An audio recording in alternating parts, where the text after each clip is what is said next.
முகண்டா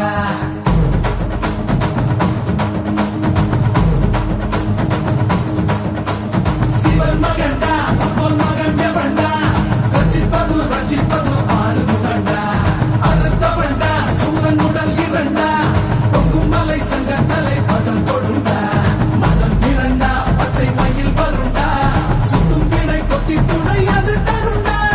இணைப்பதுண்டா என்னை அணைப்பதுண்டா சித்தன் படி மித்தம் மொழி கிடப்பவண்டா முருகா உனை நான் தொழுபவண்டா ஆறு ஆறு ஆறு வகை எங்க ஹீரோ நீதாயா சூரனையே கூறு போட வந்த ஹீரோ